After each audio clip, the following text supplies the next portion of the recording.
lucky keeping out of her way, to be honest. I tried not to sigh. I'd better go and have a word, I said instead. Can you conjure up a pot of coffee while I'm gone, please?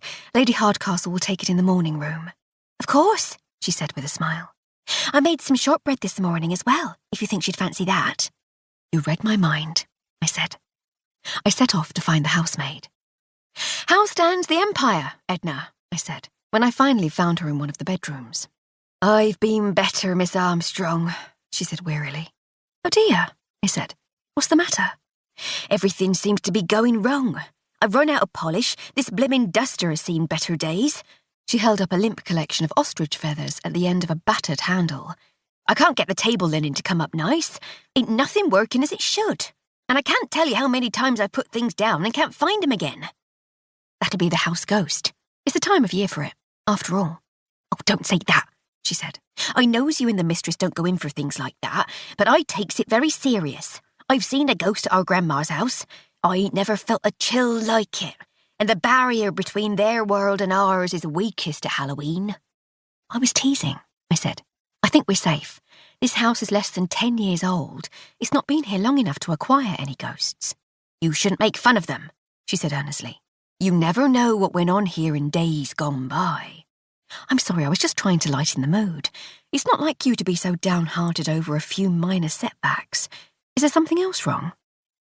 She looked up from making the bed. Oh, it's summat and nothing, my dear, she said, with a fleeting smile. My Dan was hurt t'other day at work. He'll mend, but it's a worry, though. Oh, no, I'm so sorry. I had no idea. Is it serious? Should you be looking after him? He's fine. It's just a broken leg. But we'll miss his wages. Dr. Fitzsimmons reckons he'll be off work for 6 weeks or more. What does he do? Farm work for Toby Thompson at the moment, in with the dairy herd. He usually works for Noah Locke up the hill, but he goes where the work is. A few odd jobs here and there. You know, Dan of all trades, I calls him. He'll be scuppered with a gammy leg then, I said. Would it help to do a few more hours here? I can have a word with Lady Hardcastle. She looked up from her bed-making. I must admit it would be a boon, my lover, she said. But only if it's real work, mind. I don't want no charity. Of course not. Nothing was further from my thoughts.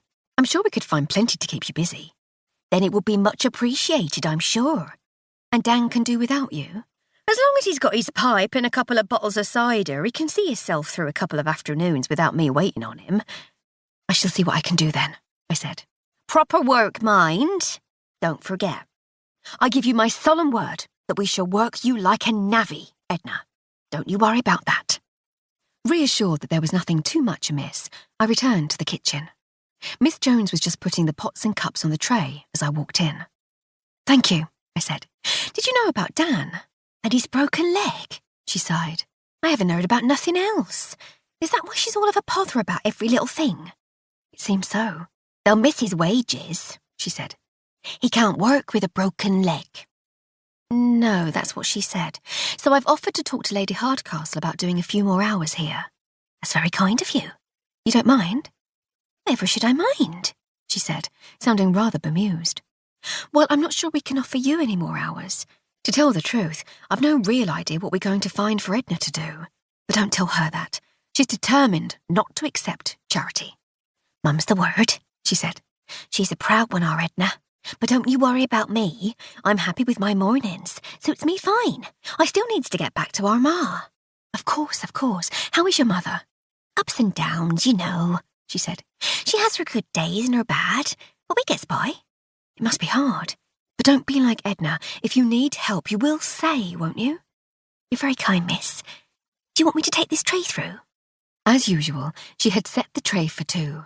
Both she and Edna had quickly accepted the idea of Lady Hardcastle and her lady's maid eating and drinking together. No, don't worry, I said. I'll take it. You get back to working your arcane magic on that lamb. Tell Lady Hardcastle she said she'd meet me in the morning room, if it seems as though she might have forgotten. Can you smell smoke?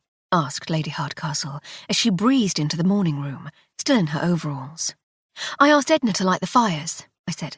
I thought we'd already been sufficiently stoic and hardy. It's gone beyond a bit chilly, and we're well on the way to brass monkeys. Warmth was called for.